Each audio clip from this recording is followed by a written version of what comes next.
Welcome everyone to the Dragon's Den.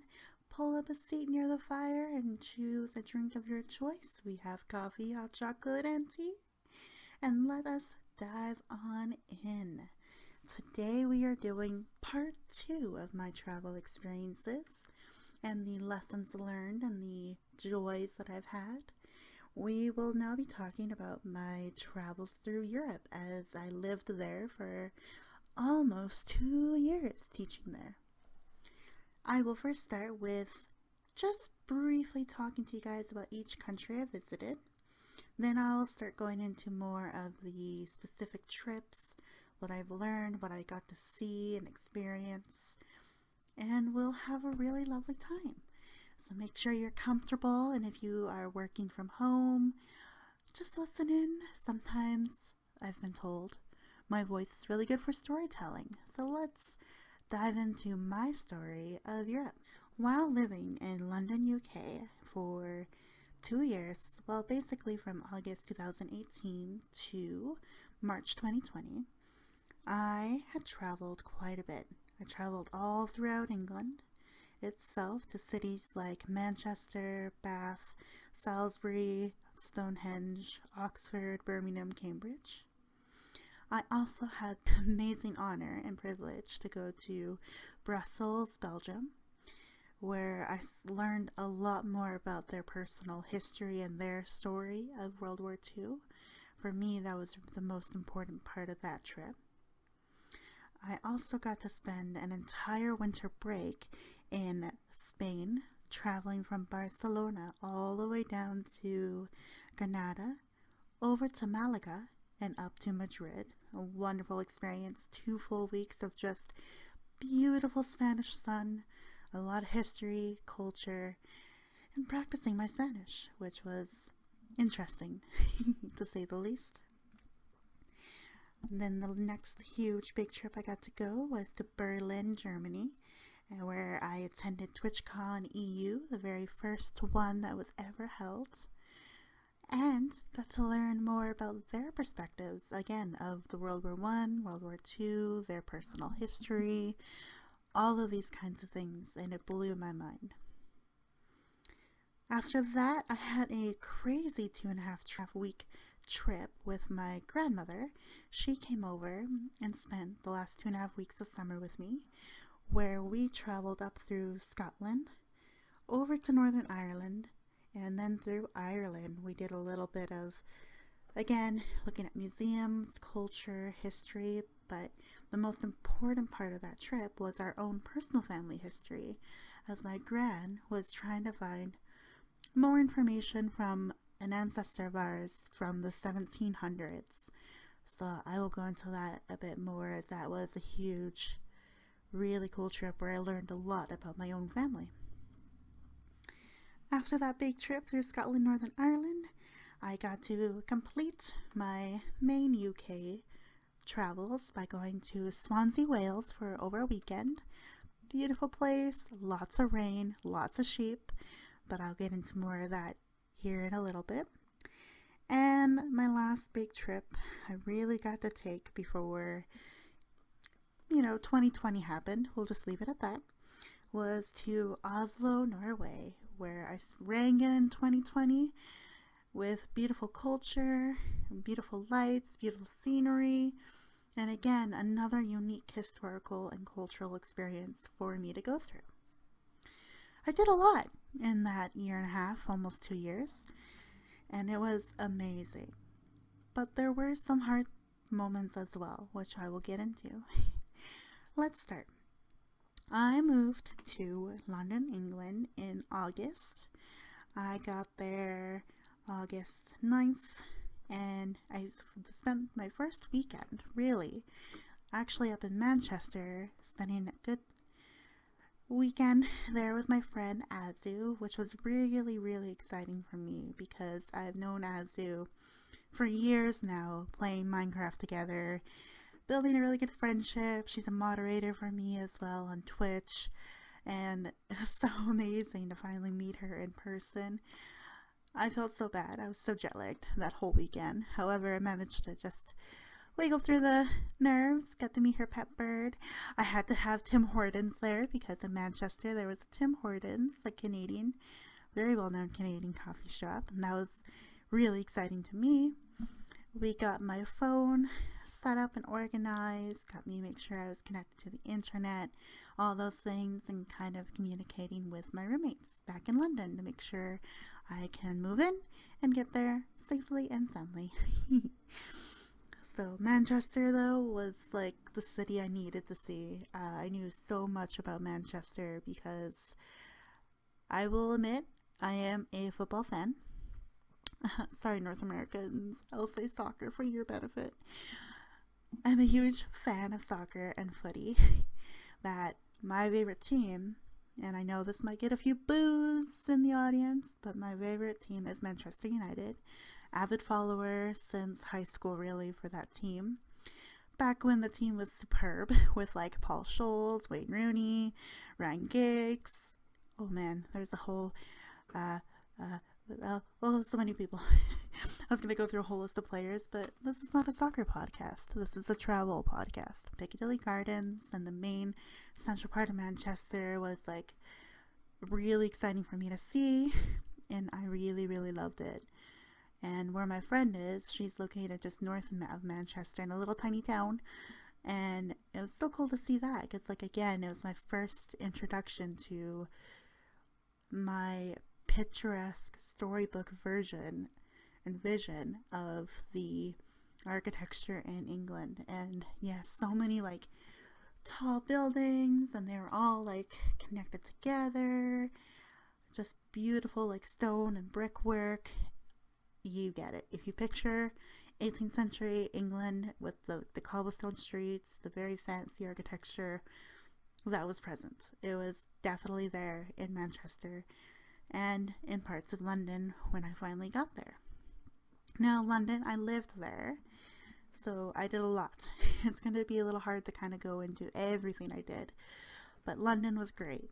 I actually didn't realize that when I picked the place that I lived in Eastcote, basically right, for those that know London and the boroughs very well, I lived kind of right on that verge of Eastcote Ruislip, right on that like almost border of that borough, of those two boroughs.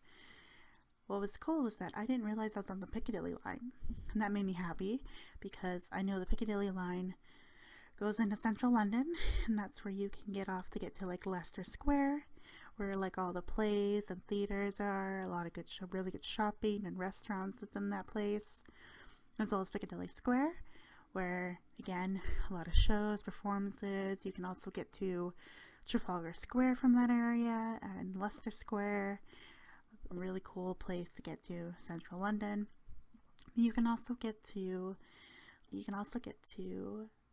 Gloucester Station on that line, and that you could take a brief walk up to Buckingham Palace. Yes, Buckingham Palace.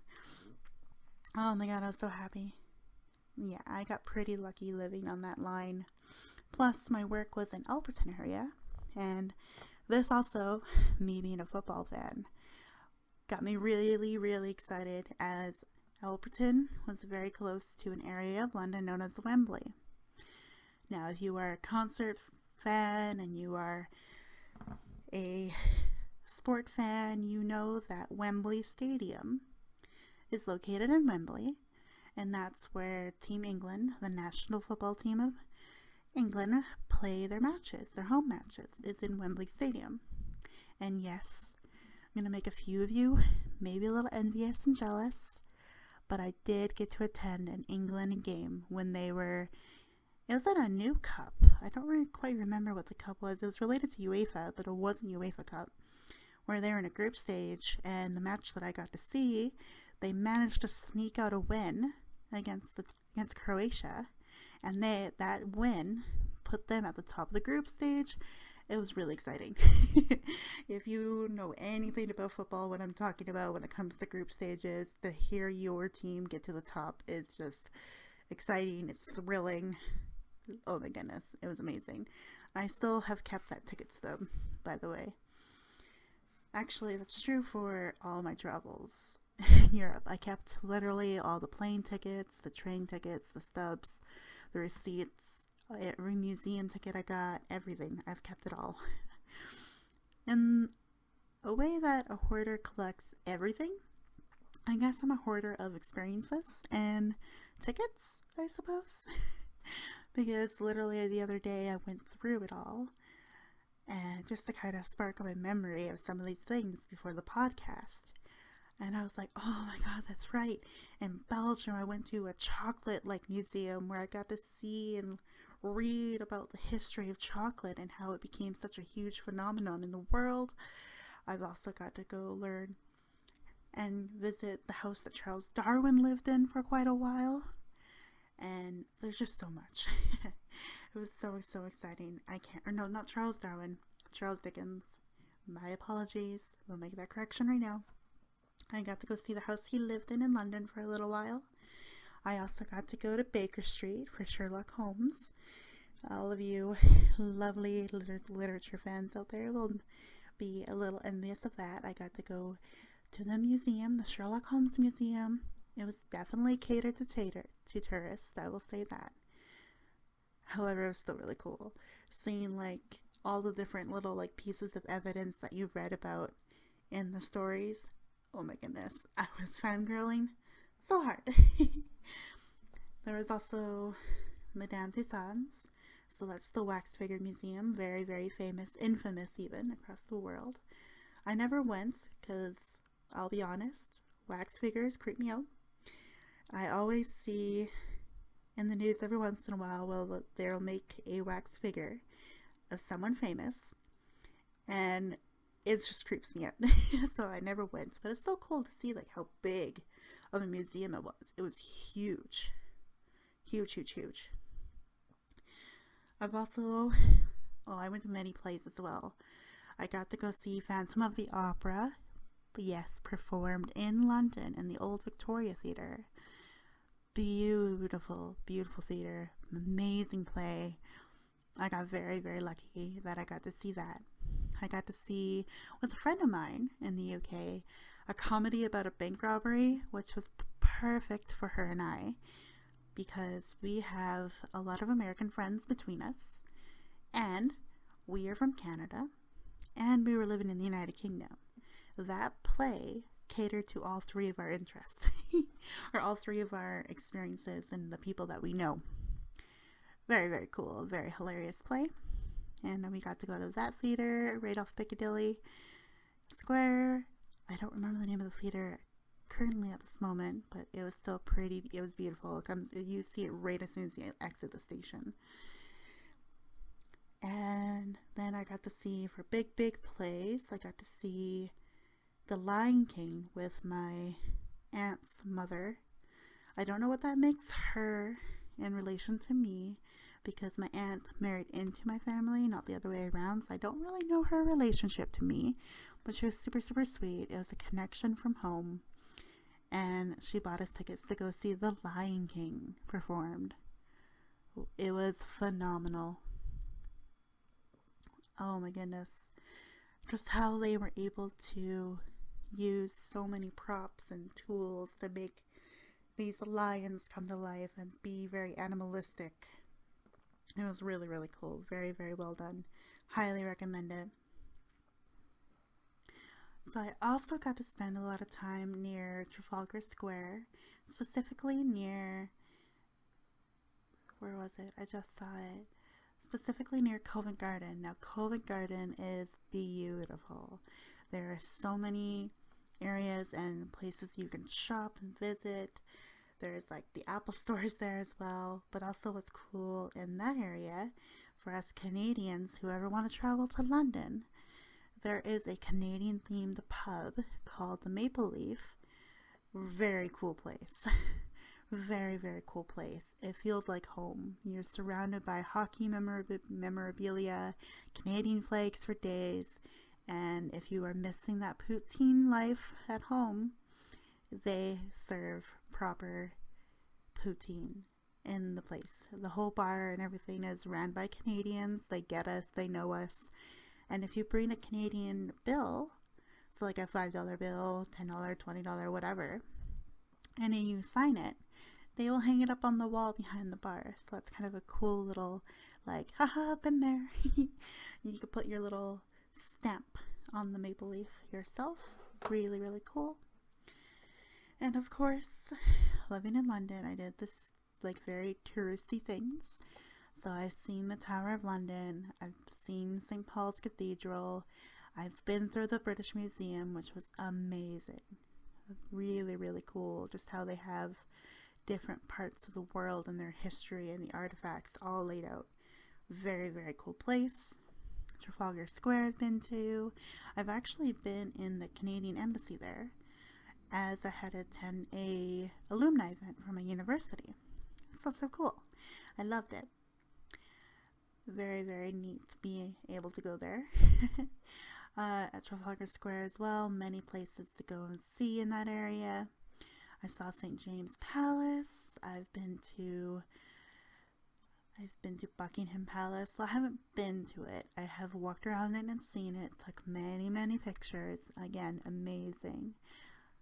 Not many people I know in my life here in Canada can say they've been to Buckingham Palace. So it's really, really, really cool. I've also been down to Westminster Abbey as well. Big Ben. I feel a little sad about Big Ben because the entire time I was living in the UK, Big Ben was under construction. So basically you'd see Big Ben wrapped around scaffolding like crazy. So a little unfortunate, but it was still like amazing, and you were in awe just seeing it there and just being near it and walking up to it. Very, very cool. Been across Westminster Bridge as well. Been through Waterloo Station, the Old Vic, down in South Bank area. Of course, if you guys know what I'm talking about and know what I mean, I have also seen the London Eye. Never had a chance to go on it, unfortunately. I just never was in the right place or the right time. But I have been there. I stood there. I've seen it. I've taken pictures. I've been on a ferry as well on the Thames. So the very famous Thames River. Been on many a ferry down there. And one thing I'm really proud of, you guys might not really care, but if you know anything about Shakespeare and that whole literature and what we learned in high school, all of those things, I have seen the Shakespeare's Globe. I have seen the Globe Theatre.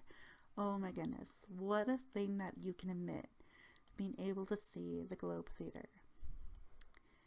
And again, the Tower of London, beautiful, beautiful, beautiful. It's almost, you get chills.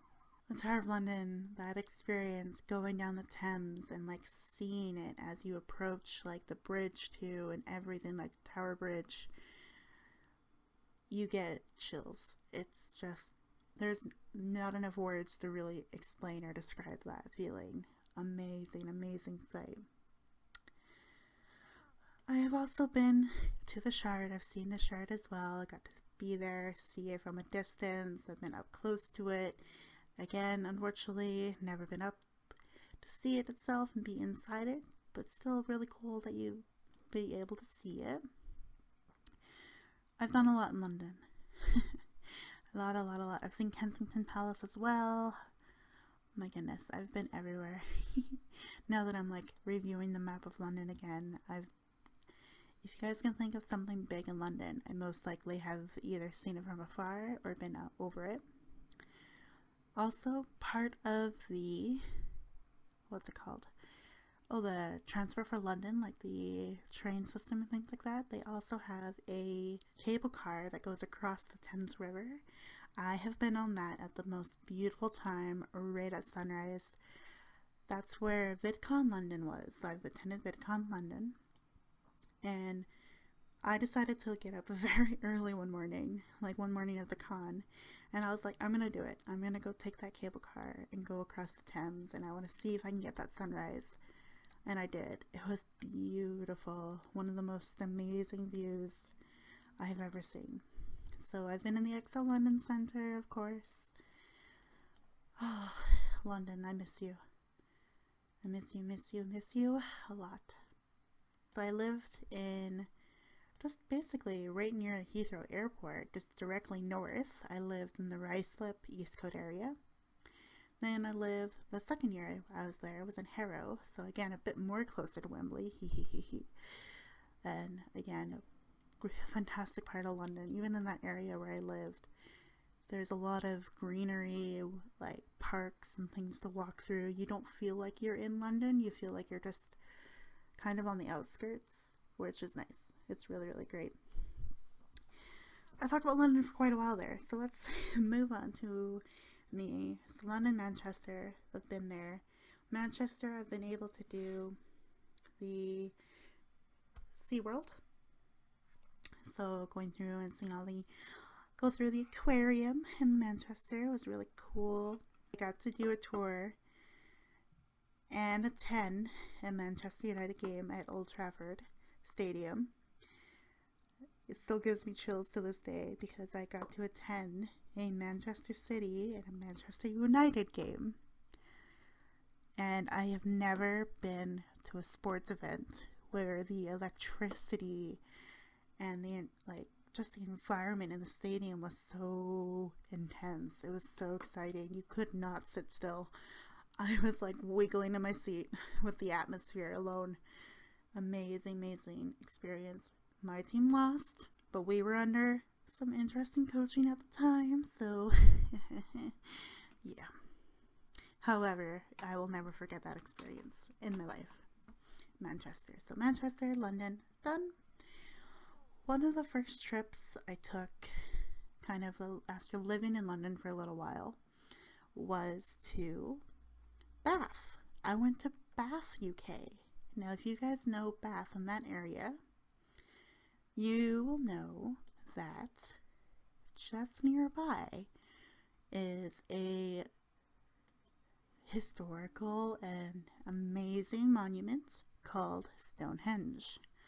So I took a long weekend. We had a bank holiday weekend in October, and I took that weekend and I went down to Bath, and I actually went through a tour of the Roman baths and like how amazing that was. I got to also go through and see the Jane Austen Museum because a lot of her novels and a lot of the things she has written is based in Bath in that area.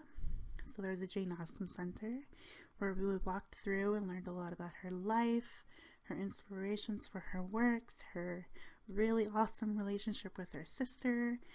Very, very cool, amazing thing. I attended a lot of markets there and had my first taste of mulled wine, which was a mistake because I didn't really know what it was, and so I kept buying cups of mulled wine.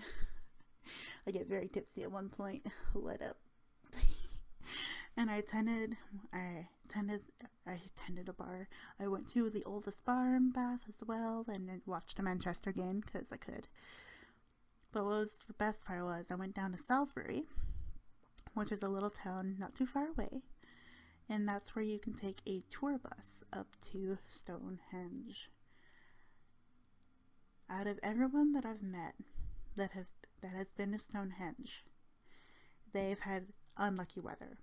Very rainy, cloudy, windy, cold, miserable weather.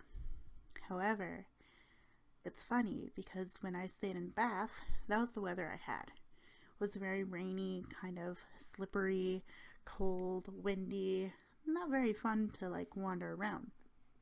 However, when I got to Stonehenge, the weather cleared. The weather cleared completely, and I had the clearest skies for that visit. It was like the UK was telling me, you're not having a good career or a good start to your career here, so I'm going to give you a little motivation, a little inspiration to stay and to experience what the UK has to offer. It was amazing. Like, I'm still in awe that that I can say that I've been there, that I've been to one of the 7 wonders of the world. It's so cool. I highly recommend it. Highly, highly recommend it. If you find yourselves traveling to the UK in the hopefully near future, you gotta try to get down to Salisbury, Bath, and do that trip. So Bath, Salisbury, and Stonehenge. Absolutely. Do it. Beautiful, beautiful, beautiful. And that trip was great because Bath, that city itself, it feels like you are living in the 18th century London, 18th century UK, because the architecture is just so beautiful. It's both Victorian and Georgian, so the two eras of royalty there. So it's just a very classic, beautiful architecture. There's the whole big circle, so it's a huge like circular road. Stunning, beautiful parks, the markets and the people there, very, very friendly. I really loved that visit to Bath. And yeah, it was wonderful. Bath, Salisbury, and Stonehenge for England. The next part of England I got to go to a little whiles later.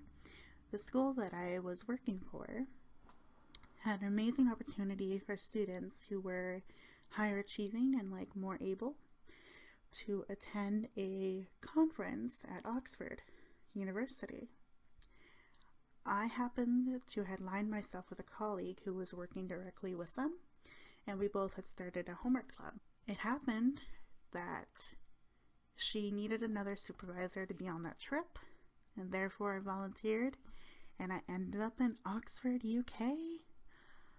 Oh my gosh. I got to attend Oxford.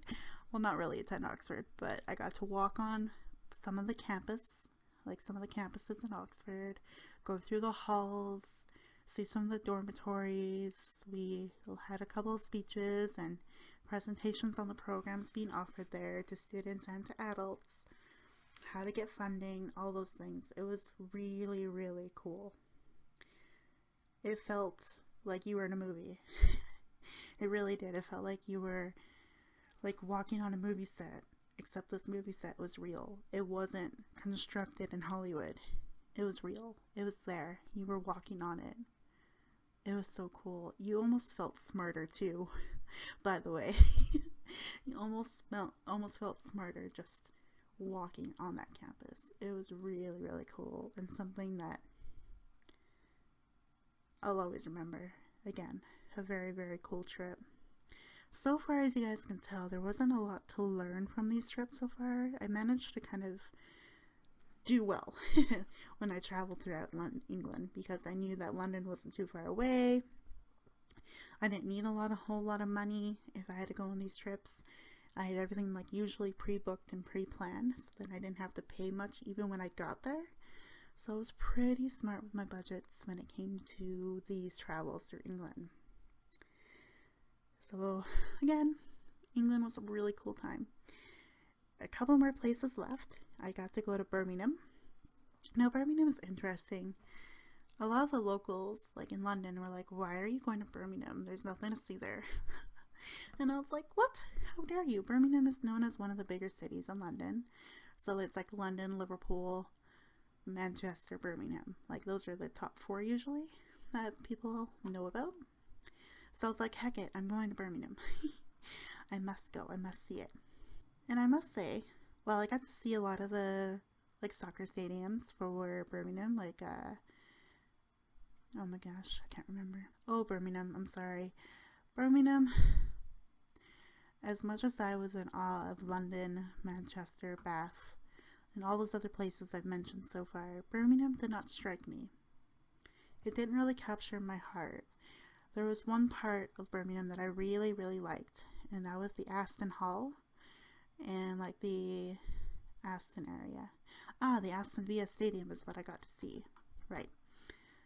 So that area was pretty cool. Like that Aston Hall, that big, huge mansion, the building was beautiful to go through and learn about the unique family history that has like owned the building and owned it for years until it kind of became part of the city and part of the historical monument, really. That part was really cool.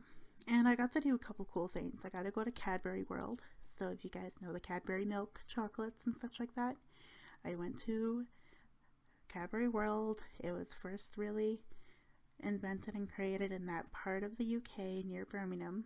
So I got to learn a lot about that, and it sounded like that company, and that company still is, really takes care of their employees, even back in the 18th century, where a lot of workers' rights were being pretty ignored all throughout England. They really worked hard to kind of provide a place for their families to stay. They provided health care. They really took care of their families. I was actually pretty in awe of like learning that, and I was like, whoa, cool. The rest of England was kind of like, you're gonna work for cheap, and we're gonna like have cheap labor and rah rah rah, poor working conditions, blah blah blah, industrial revolution. But they didn't do that to their employees. So if you want a honorable chocolate to eat, Cadbury. After Cadbury World, I also got to go to a really cool science museum in Birmingham. That was really cool. They had like everything from like anatomy to DNA. I got to see an actual blown up close-up of a DNA strand. Very freaking cool. How many of you can see, unless you work in science, of course, and you work in labs and blah blah blah, but how many of you can say that you've seen an actual DNA strand up close? Very cool. Very, very cool. So, like, the things I saw and did in Birmingham, very cool. However, Birmingham, I'm sorry, I don't mean to diss on your city. It just didn't capture me like the rest of the country. I hope the next time I visit, maybe you guys will change my mind. But yeah, it did not quite strike me, unfortunately. That would be Birmingham. Now, the last place I'll talk about in England that I've been to is Cambridge. Now, I bet some of you are going to ask me, well, what is better in your opinion, Oxford or Cambridge? I will say this before I answer. Oxford, I didn't get to see a lot of it. I only got to see a few campuses. I didn't get to see the entire city. So that experience is a little limited. However, what I did see compared to Cambridge, Cambridge won. Cambridge was stunning. Absolutely beautiful. I did a lot of walking in Cambridge, and despite my legs killing me by the end of that trip, it was worth it. There's so many unique little structures and buildings, as well as visiting the campuses, or at least as much as I got to, because when I went, it was on a weekend, and a lot of the campuses were closed. So you couldn't really get in and get a tour, but the architecture and the beautiful buildings they had blew me away. It felt like I was at Hogwarts. It felt like I was just in that beautiful, very, if you think of old England, or if you think of like the architecture in England, Cambridge had it. It was stunning. It was so beautiful. They had beautiful walks along rivers. I also went during the fall. So again, now you get to picture this beautiful architecture, fall colored leaves, lots of little bridges, cobblestone roads and sidewalks. It put me in awe. It was like, whoa, if I had lived here and went to university here, I don't know if I would be able to leave. I didn't think I would be able to leave. It was just amazing. Very, very amazing. It was hard for me to leave. I didn't want to go. I remember like walking back to the train station like practically in tears because A, my legs are sore and I was like, oh god, I have to walk 3 more kilometers to get to the station. But also it was just like passing all of the buildings and things I got to see. It made me so sad. And then I got to this train and I just like plopped down on my seat. It was like, bye Cambridge. So you know a city left an impression on you when you're like practically in tears that you have to leave it. Oh, Cambridge. I will be back. I'll be back. That is England. My goodness. We are this far into the podcast and I only have been through my travels through England. Well. Well. Up next, My first out of UK trip I got to go to was October for a half-term break. So, quick little aside, in the UK for their education system, they run from September to July because they have 3 terms a year. Term 1, they go for about 6 weeks, and then they get a 1-week break, and then they go until Christmas, and they get 2-week breaks, a 2-week break at the end of Christmas. And that pattern repeats throughout the other 2 terms after that. So you get 2, 4, 5, 6 weeks break plus your summer in the UK. So for my first trip, I went to Brussels, Belgium. I went to Belgium. Kind of seems random, but when I was in high school, when we were learning about World War I and World War II, I always thought Belgium was briefly mentioned and then left. And then we never went back to Belgium. I actually did a historical investigation about the effects of World War II on Belgium. Now I think you can understand why I decided to go. Unfortunately, this was my first trip, so I wasn't too informed. I didn't do enough research to know what I should do in Belgium for the whole, I think I went for 5 days. And a lot of people were saying that I should have went to Ghent and Bruges and Antwerp and like really traveled around. But I didn't. I stayed in Brussels, and I'll explain a little bit why. Financially, the first 6 weeks of being in the UK, my pay with my job and my agency was kind of being really wonky. And I was like, uh-oh, I don't know what's going on here. This is kind of scary. I need to make rent and all this kind of stuff. October hit, and I thought a lot of that would be fixed. So I decided to book my trip. And again, I was really smart. I paid for a lot of my tickets to like the Chocolate Museum. Oh, where else did I go? I went everywhere. All over Brussels, like Chocolate Museum, my hostel, and a couple other things I did. I paid for it in advance. So I was kind of lucky in that way. However, when I got there, I figured out that the pay did not actually get fixed. That checked like I was told it would be. So I was unfortunately pretty broke when it came to this trip, and I had to stay very, very, very cheap, which is really unfortunate. I could have done so much more. I could have went to more traditional restaurants to have food at instead of 24/7 burger joints. It's just the way it was, and I learned a lot during that trip.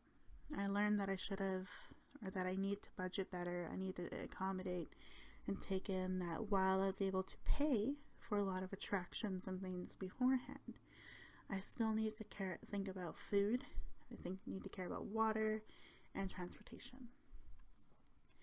It was a hard trip in that regards, due to just needing to figure out a lot of things. And what doesn't help is that Belgium, the 2 official languages are Dutch and French. I spoke none of that. No French, no Dutch. And so I had some unfortunate experiences where some of the places I went didn't have any English speaking people. It was kind of difficult, for sure. However, I will say this. I know others will tell me that Bruges and Ghent and Antwerp are more beautiful. I still think Brussels is a beautiful city to go to. I still highly recommend you go. There's a cool place in kind of northern Brussels called the Atomium. A very cool freaking structure to go see. I'm not really going to describe it. You just need to go see it. It looks like this molecule being like hung up in the sky. Yeah, very, very cool. And then there's the Parc du, I'm going to totally say this wrong, Parc du Cinquantenaire. It's very French. That is a beautiful place, and there's a lot of history museums around that area that you can go to and learn more about the history and culture of Brussels and Belgium altogether. I also went to a cathedral called Sacred Heart. It's a longer name, but I remember it being Sacred Heart Cathedral. And even the parkway and the walkway up to that itself, beautiful. Think about it as well. October, I went. All the fall colors, the trees were all like yellow and orange and red. So beautiful.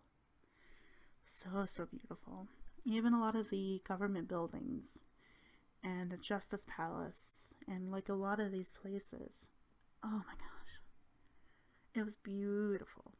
And I will say this, the metro stations and the transportation stations, very cool, like the underground ones, because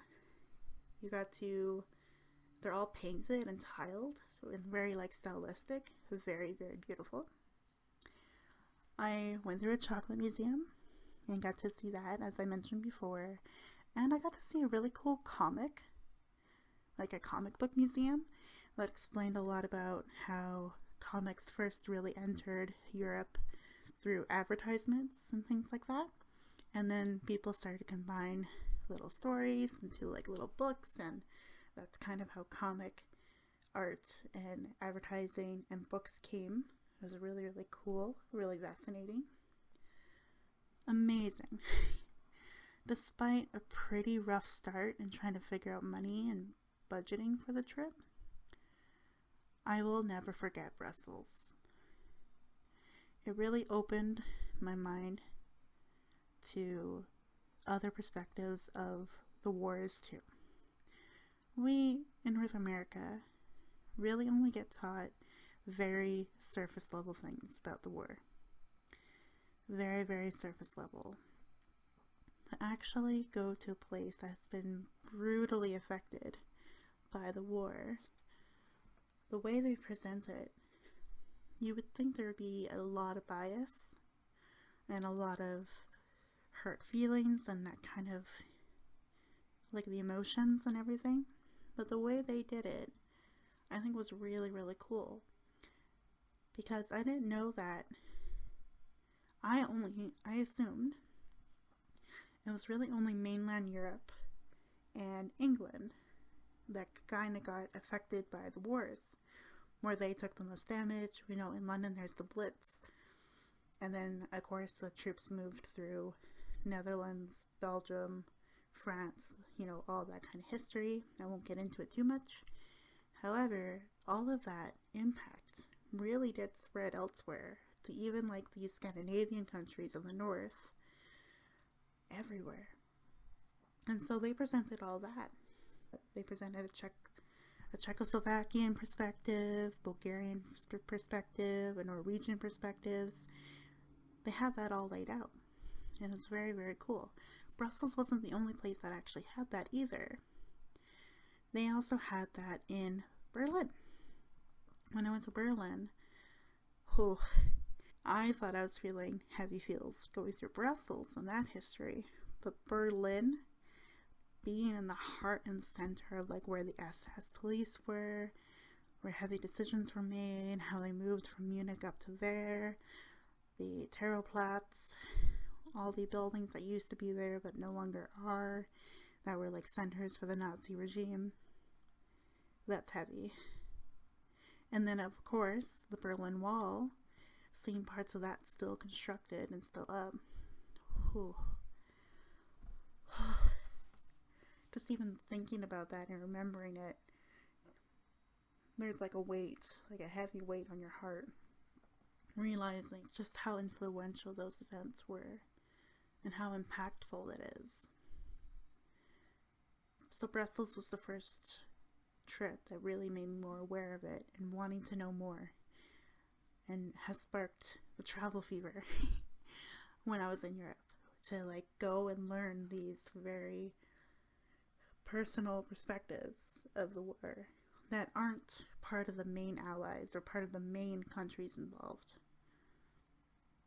Very, very cool. I love it so much. And yes, I eat a lot of chocolate, okay? Belgium, you do chocolate very well. We'll say that. Next big country that I went to, and I spent 2 weeks here. Nearly 2 weeks. I think it was 11 days altogether. Was in Spain. Ugh, my heart. I love Spain. So for Spain, so like I told you guys, we had that 1 week break in October, so I went to Brussels in Belgium. For the winter break that year, my first year, or I guess my first like 6 months, I got to go to Spain, and my trip involved me staying in Barcelona for a few days, taking a bus, not a train, not a plane, nothing like that, a 13-hour bus ride all the way from Barcelona down to Malaga, the very south part of Spain. Barcelona is near the French border, so I traveled through a lot. We had stops in Valencia, Benidorm, Alicante, Mercia, and then we made it to Granada. Sorry, Barcelona, Granada, Malaga, Madrid were my main stops. I will start with Barcelona. If you know me at all, I have been learning Spanish and the culture, all of like the Spanish speaking cultures, since high school. And I graduated university 3 years ago. So that's a lot of like really fun random knowledge built up over the years of like Spain and the history, all of that kind of thing. So Barcelona excited me because of the whole, like, not just the whole Catalan culture and how they want to still like separate and become their own country away from like the main part of Spain. Very, very cool. And you are almost immediately influenced by that. You will see predominantly not Spanish flags in the capital. You will see the Catalan flag. You'll see those instead. Very, very cool. Strong statements being made there. I'm not going to say my stance on it, but very, very cool place to be. And in those 3 days in Barcelona, I did a lot. What was cool is I spent Christmas in Barcelona. So I was there, I think the 23rd, 24th, 25th, and then the 26th I left to go down to Granada. What did I do in Barcelona? Well, I went to a lot of places. I got to go see the Olympic Stadium. That was really cool, like where the Olympics were held the 1 year. I got to go through the tour. Another soccer nerd here. I went through a tour at the Barcelona FC Stadium. So happy. Because again, another football club I really love and have enjoyed watching over the years. So I got to go on that tour and see all of Messi's trophies. So cool. I also got to go see, on Christmas Day, I went to the La Sagrada Familia. For those that don't know what this is, it's a beautiful, beautiful basilica that is still under construction today. Like over hundreds of years, this building's been under constructed, and it's so unique and so cool.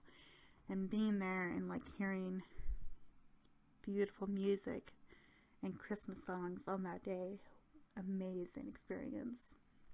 Very, very cool to see. I also got to go to a castle. I got to go to Castle Montjuic. What's cool about this is that there were 2 ways to get up to the castle. You could hike all the way up the mountain to where the castle sits atop, or you can take a cable car. The cable car was amazing. You gotta take it all the way up, and it's actually a pretty slow ride, so it's definitely worth the money. And you get to see This beautiful park, beautiful walk up to the castle. But what's even more amazing is seeing the castle approach as you are climbing up. I don't know a lot about the history. Unfortunately, I couldn't get into the museum. They were at capacity for that day. But I got to walk all the way around it and see like cannons, and I got to see quite a lot of the Balearic Sea. So that's basically that tiny little sea between Spain and Algeria. Very beautiful. Beautiful scenery. Amazing, amazing.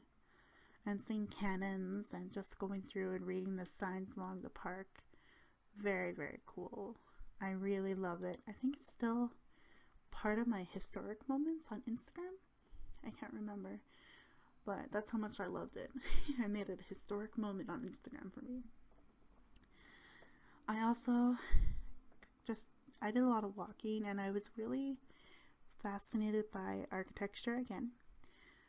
So I saw Park Güell, a very cool park that you walk through, and basically it has a lot of unique little buildings, very colorful, very beautiful area to go walk through and see.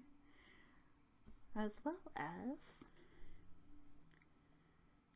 I'm trying to remember his name right now. My brain does not want me to remember his name. Aha! Casa Mila. There's one example of his buildings. Gaudi, that's right. Very famous architect with a really, really cool vision.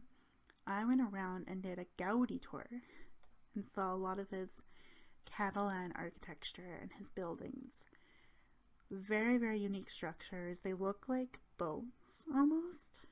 And it's just really, really unique and very, very cool. One of the most weirdest tours to go on, in a way. Like going on an architectural tour, but it was really worth it. I also spent a lot of time going through the Gothic Quarter as well. Again, Barcelona, amazing. I did a lot in those 3 days, but it was worth it. The best part was the hostel from Christmas. I did a huge Christmas dinner, and we had free champagne. Enough said. Enough said. Then it was the 13-hour bus ride, so I got to see that entire coast from Barcelona all the way down to Valencia. We basically drove on that main highway that rode along the entire coast of Spain. A really, really cool experience. Something that you'll notice if you ever do that bus ride, a lot of orange trees. A lot of orange trees and a lot of orange farms. I don't know why, but it was still kind of cool just to be like, oh, more orange trees. Oh, look at that. That's cool. I will say, Valencia, for the brief little pause we were in there, seems like a beautiful city. I want to go back and actually spend more time there, hopefully, in the future. Very, very cool. Benidorm. I only know about Benidorm as like a vacation hotspot, really. So, but it's still cool. It's along the coast, very beautiful. A lot of high rises and buildings and skyscrapers. Very cool. Same with Alicante, very neat. Again, right on the coast there of Spain as well. Very cool, very beautiful little city that we stopped in. Then we went into Mercia. Mercia was really cool. I liked the architecture and like the buildings and the little places we kind of briefly saw on the bus. Again, a very cool little place. Then I made it to Granada. Now Granada's cool because it's actually near some mountains, the Sierra Nevada mountains. So again, if you can think of it, you are literally actually driving through the mountains to get to Granada. Very beautiful to see. Granada though, I struggled a little bit. I think it was probably because the 13-hour ride on the bus kind of had my brain all confuzzled. But when I got to Granada, I realized that the public transit there did not make a whole lot of sense to me, so it was really hard to figure out how to bus down to like where my hostel was, how to get to all the places I wanted to get to. So Granada for me ended up being quite a frustrating trip. I probably should have done a bit more research and realized where my hostel was in accordance to where the places I wanted to go to. However, it was still a beautiful area, and I did go up and see the Alhambra. The Alhambra is a beautiful palace in Granada. So going up there, I didn't get to go on the tour. However, I got to walk around all the outside of the Alhambra. Very, very cool. Beautiful place in Spain. Oh, again, what's cool, they have a lot of like little markets and town centers all throughout the city. So even if you're a little sad and you can't get to what you want to see, just walking through the markets and like the shopping centers is a very unique experience in Granada. Highly recommended. I love it. Granada, I will say this right now, I should have accepted you and took you in more, and I didn't. So for that, I need to go back and do more exploring. Unfortunately, I let that kind of cultural shock and difference affect that little stop a little too much, but I took in a lot of the views and really enjoyed it. Yeah. Next up in Spain, so I spent just a couple days in Granada. Next was Malaga. My goodness. Malaga was one of the better parts of that trip. Absolutely beautiful. I was nervous because, again, I had like that weird experience in Granada that I let the cultural shock really affect me a bit. So when I arrived in Malaga, I was nervous. I was like, uh-oh, am I going to experience the same thing here?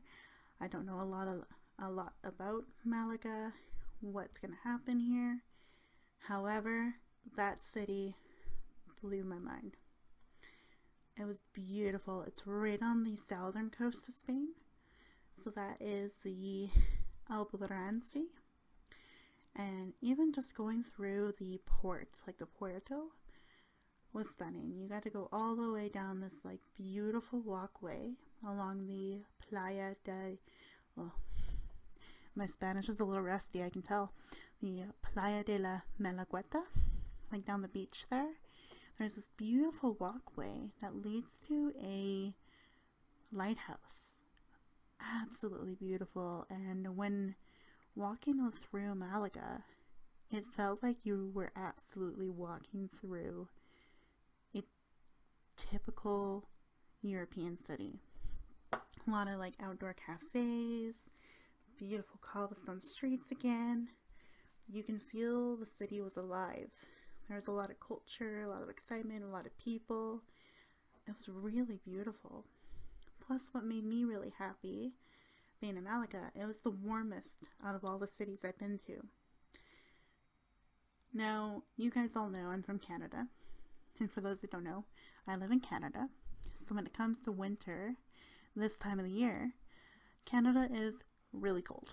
We are like minus 20, minus 30 degrees weather. Very, very cold. However, in Malaga, it was my first winter with no snow, as it was like plus 18 degrees Celsius. Very, very warm, just below room temperature. Oh my goodness. Amazing. And however, I noticed that all the locals there were not really swimming or on the beach to swim. So I was like, oh, I'm gonna go swim. As soon as I got to the beach, I was like, I don't want to be that nerd who is the only one swimming. Nah. However, I did go to the edge of the beach and did stick my feet in the water. It was so warm. I loved it. It was so weird. Very, very weird, but very, very cool. I really love this city. The only thing that was disappointing to me was I could not go to the Picasso Museum. For some reason, it was closed when I was there. So I was like, no, I should have planned better. It would have been so cool. Nonetheless, it was still cool. One thing I will say, if you are in or going to Malaga, check out the Alcazaba. It's a beautiful fortress, and it's pretty much, you can see it right along like the main drive along the port, like the main area. Very, very cool. Beautiful, beautiful fortress. I fell in love. It was really pretty to look at. Again, a lot of shopping centers, really cute little market areas. However, the highlight was the beach, the palace, and the lighthouse at the very end. Really, really loved it. Plus, the whole like vibe of the city was so colorful. It was beautiful. Loved Malaga. After my short little stint down in Malaga, took the bus again. So I went through all of central Spain, really, from the southern parts of Malaga up through the entire central Spain to get to Madrid. Madrid is where I ended my Spain trip, and I was there for 3 days as well, 3-4 days, like in Barcelona. And oh my gosh, Madrid. Now, people are going to ask, what do you like better, Barcelona or Madrid? That's really hard to answer. I did not expect to really love Madrid as much as I did. So I was pleasantly surprised just going through all of the areas and going to, they had the Bull Stadium. So of course I only know the Spanish of it. But it's basically like a bull stadium. Like if you know anything about Spanish culture, you know what I mean. My words are being really dumb right now. I'm very sorry. But that was really cool to go see like a bull stadium where like shows and competitions were held. I went to the Retiro. This really beautiful park, and my hostel was actually really close to that, which made me happy because the Retiro is a beautiful, huge park with tons of statues. There's the Prado Museum there, very beautiful building. There's the beautiful, beautiful archway. It's called the Puerta de Alcalá. Puerta de Alcalá. Very beautiful structure. And then there's tons of statues throughout the Retiro Park. And a lot of it has to do with, this sounds bad, but imperialism in a way. Just like the discoveries of like the Americas and North America, where like the other places they traveled to, Mexico, you know, Spain's influence in the world. So there's a lot of like honoring them, like those countries and the places they visited and saw, and trying to honor that and honor their history and the culture. So a beautiful park to go through. Absolutely loved it. That whole central part of Madrid too. Beautiful to go through. A lot of the buildings are just shockingly beautiful, even if it's like for a bank. I remember being like blown away by this one bank the entire time. I was like, this is what? It's a bank, but how's it a bank? It looks like a palace. It's the little pleasures in life, guys, I promise. Yeah. I went to a few of the plazas there. So Plaza Mayor, very, very beautiful place, and that's where one of the New Year's celebrations could have been. I didn't go to that one. I went to the Playa de Sol. Plaza de Sol? Oh boy, my brain went dumb.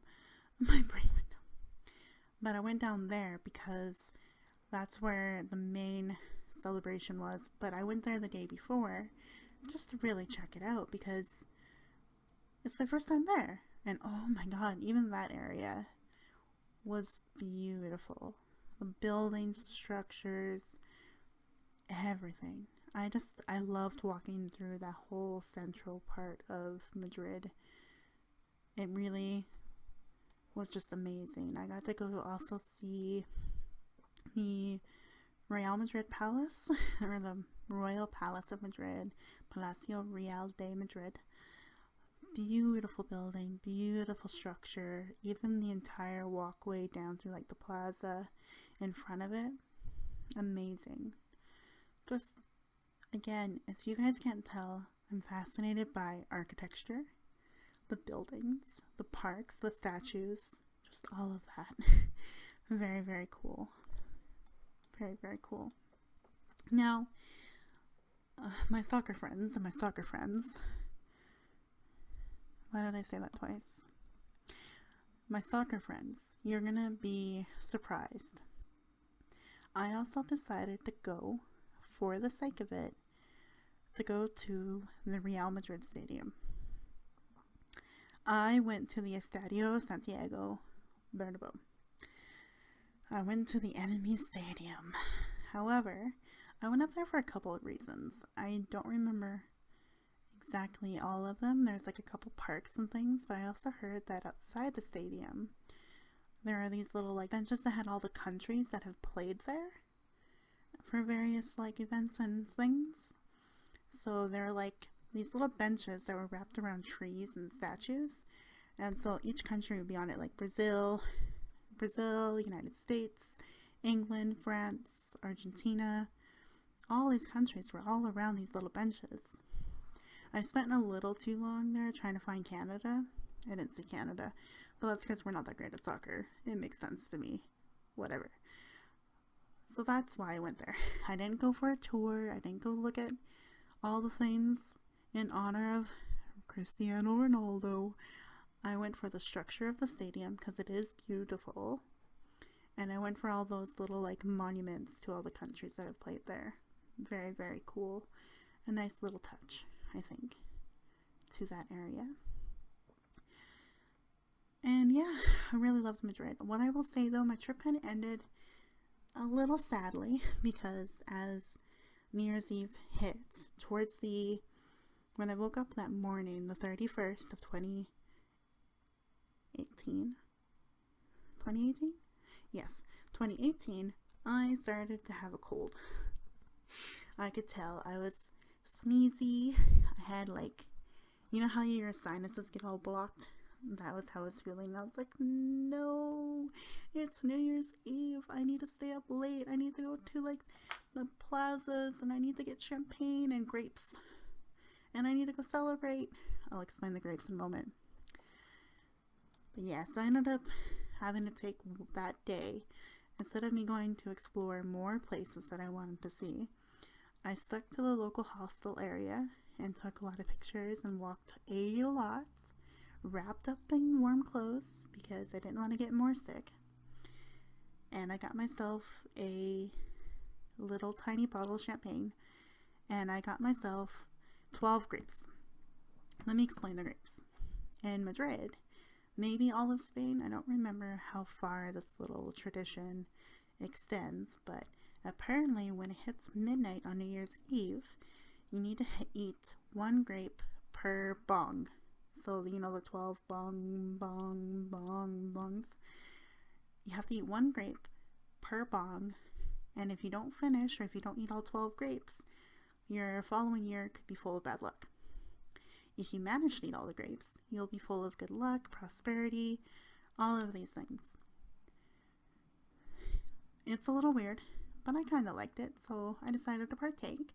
And it was really funny because I remember it hitting midnight, and everyone was celebrating. They had beautiful, like, electronic displays, like saying Happy New Year, Feliz Año Nuevo, da da da da da, and like celebrations and fireworks. It was really beautiful. But then if you look all around you in the square, all these people were just eating grapes like crazy. It was so funny. It made me laugh. And I tried my best, but I made a mistake. When the clock struck, that's when I decided to start eating my grapes. But I didn't wait for the actual start of the bong. Like, you know how it does the bong, bong, bong. I didn't wait for that. As soon as it hit ding, or it went bong, like the first one, to announce that it had hit the time, that's when I ate it, and I didn't wait for the bong. So here are my 3 grapes in already, and then all of a sudden the proper bong, bong, bong hit. I was like, no! Which explains 2019 a little bit. Meh. But still, a very cool way to bring in the new year. Went back to the hostel, Fell asleep, woke up, full on cold. It was very, very bleh for like a week after that trip when I got back to London. You win some, you lose some. It's still a very good trip. My goodness, guys, I've been talking for so long and I'm only on Spain. Hi. Well, I did talk about Germany quite a bit already, so I'll transition to Germany. And I went to Berlin. Mainly I was going to Berlin for TwitchCon EU, which was, by the way, very cool. I was a little disappointed with it, only because I guess I had never really watched a lot of European streamers or those kinds of crowds. So for me, you felt kind of lost trying to find like your clique or your group to kind of meet up with and join. However, it was really cool to see so many North American people come over, like Anna Prosser. She used to work for Twitch and she does all the TwitchCon things at the time. Nate Wants the Battle was there, so he was, he's a really good singer, very amazing, talented dude in general. He was there. And then what made me really happy was even before I moved to the UK, I found this UK D&D group called High Rollers. And I started to listen to their show, and I was going to try to really catch up on all of the campaign that they are currently on before I went, but I didn't quite make it because on one of the episodes a character died, and I could not emotionally get past that.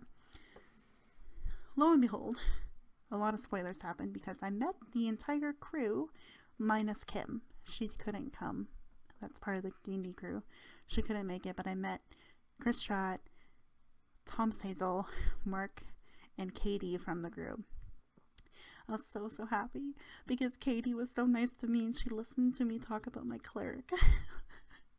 Made me so happy. I fangirled so hard. And they signed my Twitch badge, which made me very happy. Biggest highlight for me. And for Katie listening about my little cleric girl and all the things she's been through, and to Chris Strad. Poor thing. And it was really cool that had that niche there. The D&D niche kept me happy and good. However, Berlin was very cool. I think the only thing I'll really go into when it came to Berlin, I was amazed. Again, at the architecture, the culture, the history. Amazed is the wrong word, I think, for that. Maybe aware. I was in awe. I was aware. Again, just how they presented the history. And they also had that, like, in the Tarot Platz. I recommend going. It's for free. And just from reading through it, it is very hard to get through. Very, very hard to get through. However, what's really cool, part of the displays, is getting towards the end of it and reading about, like, Slovakia, Norway, all these other countries, and like how they were influenced and affected by the war, because they had those like displayed as well. And that was like that awareness of, oh wow, this big thing, World War II, really was a world war, in the sense of how many countries were really, really affected by what happened. It really shocked me. What also shocked me about Berlin is, depending on all the places you went, there are signs everywhere, or in key parts of the city, that will tell you the history of what this place used to be, how it was a part of the war, or how it was part of the Berlin Wall, how it was a part of fighting communism, all those big European things. It was like, whoa, they really have their history displayed. They have their heart on their sleeves. They really show everything. They don't hide from it. They don't shame from it. I come from a country, more so than America, that shames itself, and we hide away from our history. We don't like talking about the things we've done to the indigenous peoples, or the Japanese Canadians during World War II, or to like all these other groups, and like to the Chinese when they built our railroad for us. We shy away from all of that. We like to think, oh, it's in our past. We don't need to bring that up. We don't need to worry about that. It happened. We apologize. It's all done. It's not a good way to look at the world. We also like to compare ourselves to other countries to make us seem better than they are. And really, we do have the same issues. To come from a country like that, like this, to Germany, I was like, whoa. It's really hard to read and see it, but they embrace it. It was very different. It makes me think and wonder, if Canada were to do the same thing, what would we be like? What could we be like? A little food for thought there. Yeah. So, but I loved Berlin. Very cool place. I went to a Peter Pan cafe, okay? A Peter Pan restaurant in Berlin. What? It was so cool. It had like the trees and it felt like you were in Neverland. So happy. Very cool. I also got to see the Reichstag, so the big government building, of course. I went in the world's largest helium balloon. So they have a helium balloon that's attached to this huge cable that like takes you all the way up to its highest height, and you're up there for like 15 minutes and you can see the entire city.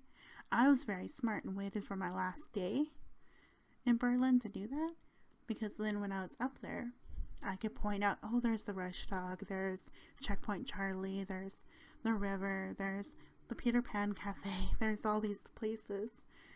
There's the Terraplatz, there's all, like, I could see it from up there. Very cool. I highly recommend, say, if you go to Berlin and you want to do that and brave the fear of heights, do it on your last day.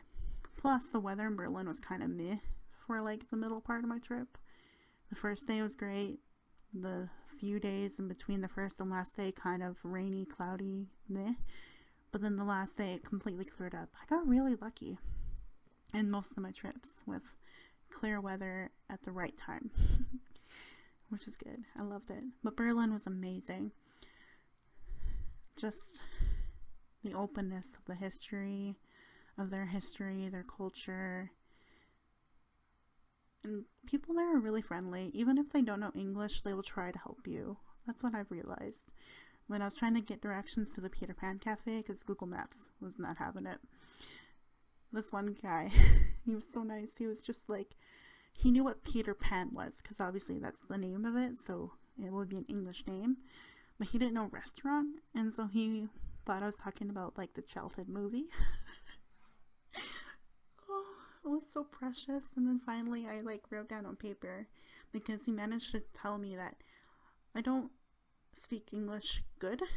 I write it. I read it. So then I wrote down, like, what I was trying to find, and he was like, oh, literally, two streets away kind of thing. And I was like, oh, danke schön. And he was just like, oh, very good. Nice little interaction there. It was really cool. Very, very kind. People were like that too. They would help you find whatever you needed to. Even if it was like to draw on your paper, like a direction, it was still like a very sweet thing to do. Germany was amazing. I already talked about my big Scotland, Northern Ireland trip a little bit. The cities, Edinburgh was amazing. So I think a lot of you Harry Potter nerds would know that Diagon Alley and Harry Potter was written in Edinburgh and based on Edinburgh. So you can already tell the magical vibe it had on me. And the amazing palace in Edinburgh as well. What's cool about Edinburgh too is that I had giggle. I probably shouldn't talk too much about this, but I did have a proper glass of whiskey in Edinburgh. Because I was there. It's like the Scottish culture, so I wanted to do that. So I went to the Edinburgh Castle, walked down the Royal Mile with my gran, saw the university. We saw a lot of the sights. Edinburgh's really cool. Very, very hilly city. Fair warning. Very, very hilly. But it was still a very, very cool place to be and see. Loved it a lot. The Scottish accent makes me happy. To this day, love the Scottish accent. So good. So good. And then Glasgow, very cool place again. I loved it. I mean, I love Scotland. I love the history. I love the culture. I love the accent. Scotland's a very, very cool place to be. I'm kicking myself that I never made it up to the Highlands and Inverness and a couple in Aberdeen. I really wanted to go one day, but one day, hopefully. We'll see. Ayr was the little port city that I had to go to take the ferry all the way to Belfast. Now that ferry was beautiful. It was so cool to travel across the, what do they call it? I guess kind of not really the Irish Sea, but kind of the Irish Sea. Yeah, that little strait, I guess, just north of the Isle of Man. Going into there. Now, I will pause on Belfast a little bit. If you don't know a lot about Irish and Northern, the Ireland and Northern Ireland culture and what's gone on the island itself, the history there is very cool. We also have the Titanic and the influence of the Titanic. There's a castle there. Also Tim Hortons, which I was very happy about because Tim Hortons in Canada, having a little piece of home with me is great. And for my gran as well. But Belfast has a lot of history, and they have the Peace Wall, which was something they tried to do to kind of bring peace to the conflict between not only the Irish and Northern Ireland people, but between the Catholics and Protestants, and the IRA, the whole shebang. I'm not going to go into all of that, but that history was really present, and my gran and I went on a couple tours about it, and it was just shocking on how neighbors turned against each other, family members turned against each other. Very, very crazy. And their tourism really, really went down throughout the 60s, 70s, and 80s and it's only been recently that they've really picked up things again. I know now, of course, 2020 ruined a lot of that progress, which really sucks, and I'm praying for Belfast. I hope they're okay, because I feel bad that they were literally just getting tourism back as a main economic boost, and then it's probably all gone downhill since. But beautiful city. There's the Titanic Museum, where it has a lot of information about what happened. A very emotional moment too is that they had the recordings of the last messages that were sent out from the Titanic as it was sinking, so you can listen to it. Oof, heavy stuff. Heavy stuff. And there's the jail, or the gaol, and that was really cool, going through the jail and listening to some of the stories of the prisoners who were affected by the big Northern Ireland split. Very interesting history, and even some of the jail times and how long they served their sentences and how many times people would be repeat offenders. They have a very quirky and funny little way to tell their story there. Very, very cool. Then the best part of the trip was driving around Northern Ireland with my gran and her friend. Her friend lives up in Muff, very, very Northern Ireland. Northern Ireland. It's basically right on the border of the two. So I got to go through Derry, Londonderry and Derry, same city, just two names because history. And we got to drive all the way through and see really cool old structure that it kind of is a mystery, like Stonehenge a little bit. Very cool. We drove all the way down through Omagh, and we stopped in a town called Trillick. I want to pause and talk about Trillick really, really quickly, because this was a place my gran really wanted to go, because she had some family history that directly linked one of my grandpa's ancestors. They used to attend a church there. So we actually got to go see that church. And that chills to just know that you are standing on a church ground that one of your great family members used to go every week on Sunday was that was the best part of that whole 2-week trip. Seeing my grandma's like joy and her little excited dances and how she paced around the church, and we took tons of photos, and her and I posed by the sign of Trillig in the church. A very amazing experience. Like, it almost feels like an out-of-body experience. Like, I can look back on that and thinking that I was watching myself react to it. Very cool. So that was cool, and we ended up having lunch in Enniskillen. Very cool little city. I like it. It's very cute and pretty. I love Enniskillen. One of my favorite little stops that we had. But yeah, that was the best part of that trip. We went to Dublin after, and again, the history there, learning about it, and how it seems really cool that Dublin is trying to preserve a lot of the Gaelic language and the history of like being Gaelic and such. Very cool. I did go see Temple Bar, for those that know Dublin very well, and Guinness.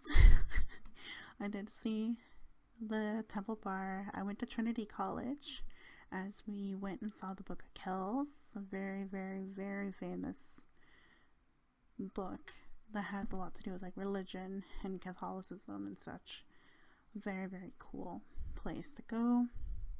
We saw Dublin Castle, St. Patrick's Cathedral. Dublin was really cool, but we also went there to go through I think it was the National Museum of Ireland, where we went to try to track more family history part of it. And we got good hint to go down to Cork, which is funny because that was going to be our next stop anyway, and try going through like the local Cork files and archives to try to find more information on our ancestor. As during like the Troubles, that's what it's called, the Troubles, a lot of these things were burned or like destroyed because they targeted anything that would keep history during that time. So a lot of unfortunately the files past 1700 were burned or like not kept or destroyed, and that's unfortunately where my grand needs to look. So we were given like a really nice like hint and like clue, like go to Cork and look at the local archives there. So that was kind of neat to be like, oh, we're on a trail, we're gonna discover something here, it's gonna be cool. Yeah. But Dublin was interesting because if you guys know about, we have a lot of Irish immigrants in North America due to the famine that hit Ireland as well. So there's actually in Ireland, along kind of like the main walkway along sort of like the River Liffey, there are the Famine Statues. So there are actually statues that are there to tell their personal, like they found personal stories of the famine, and they have these statues there, and they're really horrible, like awful things to look at and see. But just like even reading it, it was like, oh man, they really, potatoes, man. I hate that I made a potato joke, but really like just, it was just really another like historical thing that's like, wow, that's hard to read, but still very cool nonetheless. Loved it. I loved Ireland. I love it so much. Now, following the trail down to Cork. That's really cool. My grand and I are smart. We took like a bus down to Cork, so we saw a lot of like the Irish countryside again, because it's the best way to travel, I think. Yeah, you can take a train, but how much are you really seeing on a train with how fast it goes? By bus, you really see quite a lot of the country, so it's really cool to see it. And we made it down to Cork, and we went to the actual city of Cork. So Cork is also like the county, so we only went to really the city of Cork. And it's funny, by that time of the trip, my grand and I were exhausted. We've been through quite a bit, but we tried our best to kind of get around to see the sights. And we went to another jail. I don't know why the jails were so cool to us, but again, the way they tell their history is in a very like humorous, kind of quirky way, and they will try to do things to kind of shock you, but then throw humor in it. So the jail was really cool to be a part of and see that. And also seeing like the little river there, the River Lee, and kind of walking along there is very neat. But yes, we saw a lot of places. A lot of shopping and things were done in Cork, because Cork is really cool. Another hilly city, so fair warning. Fair warning. I saw a lot of places, a lot of things, and we went down to a couple of different places, like a library and a few other potential places that could have like genealogy and family history things. But unfortunately, despite us having that link and connection to come down here, the archivist confirmed that unfortunately it's true that past 1700 there's not a lot of old records left about family history due to like the troubles and a lot of it being destroyed and burned or just being cleared and taken care of. So we were really excited. We thought we had found something, and it looked like a few things popped up, but unfortunately it was what my gran had already known, what she found on her own in North America. It was nothing new. It was still a very fun journey though. A very cool family personal history journey to go through. Very, very cool and unique to have been part of it. I still, despite the sad conclusion to it, it's still very neat to see how people go on these journeys to find out who do they think they are, like that kind of thing. Very, very cool. A wonderful trip. Amazing stuff. Yes. So, we have just a couple places left to get through. Oh, here we go. Stretch it out, guys. Get yourself another coffee or tea by that fire. Warm up. Let's get back to it. My last two places to talk about. My last stop in my travels across the UK. So if you think about the UK, there's England, Scotland, Northern Ireland, Ireland, and Wales. I had to go to Wales before I left. That was kind of my thinking behind it. And I could have done Cardiff. That's one of the big cities there. I could have done Cardiff. I could have done Newport, a lot of other places that are really well known in Wales. But I chose Swansea because it has a lot of really cool, like, they have the, it's plus, blah, blah, blah. I chose Swansea because there is the Swansea Bay, which is beautiful. There's a lot of beaches, and the hostels that I looked up were all along the beach. So I was like, perfect, I'm gonna do it. Plus in Swansea itself, when I went, it was really cold, really poor weather. I think I went in like November or something like that. Really poor time to go, to be honest. However, Christmas markets were a thing. In the UK, Christmas markets hit like the first week in November. I was so happy because Swansea had a lot of it. They had a lot of Christmas markets, even right around Swansea Castle, which is cool. And even going to Swansea Castle was neat. There was a lot of... I went to see the Swansea Stadium, so they're part of the Premier League as well, and I saw that. Very cool stadium. Again, just cool structures. The central part of Swansea, again, very cool. Very, very cool place. Lots of neat buildings, little streets, and things to kind of go down and see. And then I actually got to stay at a hostel right on the beach, the Swansea Beach. So that was really cool. But the best part of Swansea in that trip for me was going further south, right down to a place called the Mumbles and the Mumbles Pier. The Mumbles is this like mountainous, almost like hilly area that surrounds the bay, like that kind of southwestern part of the bay, where it's like its own community and city. So a lot of cool buildings, very cute little like structures. Then there's the beach that you got to go down as well. I got to also see Lime Slade Bay, which is this tiny little lake V shape, kind of in the Mumbles area. And I got to see Bracelet Bay as well and walk along it. But even Mumbles Pier is really cool because there's a lighthouse, and depending on high or low tide, you can even either take a boat out to the lighthouse or walk to it. When I was there, when I first arrived that evening to stay, it was high tide. By the morning, it was low tide. So when I came, the water was like really up close to like the rock or to the road and the walkways. When I woke up in the morning, it had all pretty much receded back. I was like, whoa, that's so cool. So I ended up having a lot of fun exploring the whole beach and looking at all the seashells and things that were left behind after the tide had started to go away. Such a cool thing. I've never experienced low tide or high tide in my life. That was really cool to have that first experience with it. So with it being low tide, you can actually kind of get off the pier and walk around up to the lighthouse if you wanted. I am klutzy. I will say this straight up. I didn't trust myself to walk up to the lighthouse. However, I got many shots of it because if you went on the pier itself to the very edge, you get a really good view of the entire Bracelet Bay, Swansea Bay, and even you can see Swansea, like the city, back north from there as well.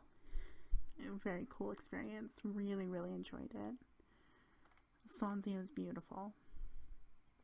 I miss it. Yay. That was all of the UK. That was UK, Spain, Belgium, and Germany. Next is where I spent, not this past New Year, not from 2020 to 2021, but from 2019 to 2020, I spent it in Oslo, Norway. Now, I've always been a fan of Scandinavian culture and just the little quirky customs and things like that. However, I learned so much more actually being in Oslo. And I did a lot in Oslo. I did a lot.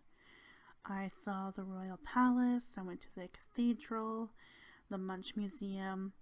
I also been to the, if you guys don't know this, when it comes to the Nobel Peace Prize, that is always awarded in Oslo.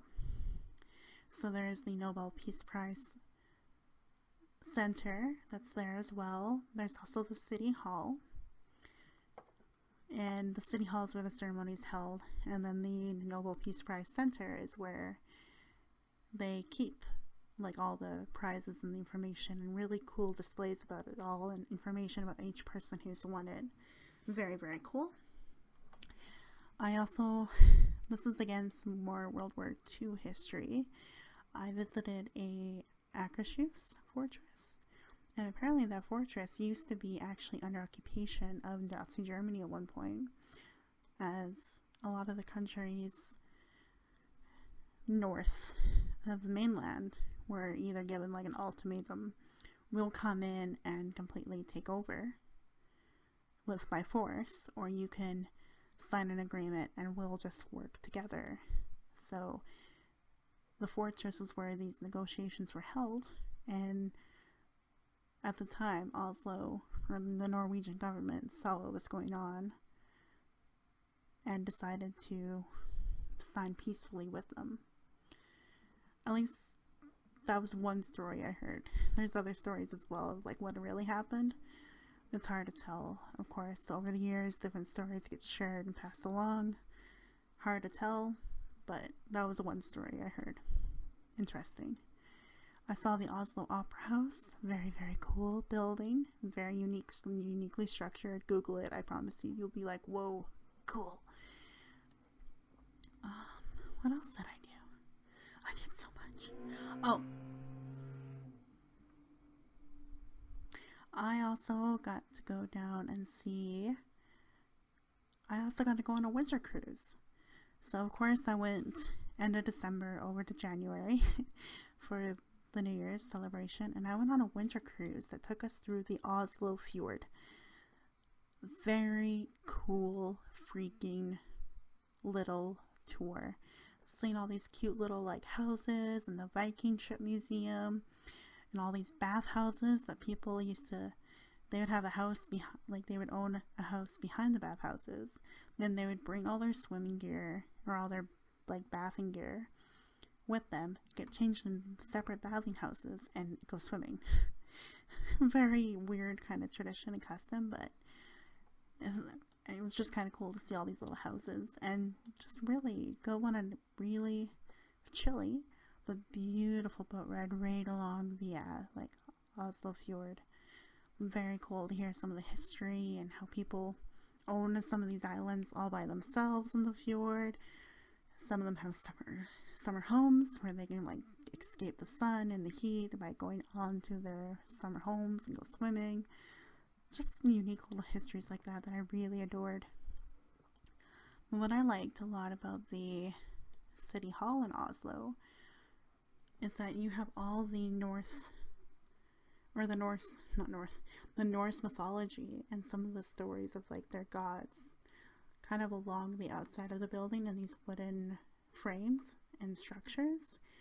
So of course you have like Freya and Thor and Loki and all these like Norse gods and their depictions of them. It was so cool. The best part, what I liked about the culture there, was also the respect to women. Like when I went through the City Hall, they had a lot of portraits and beautiful,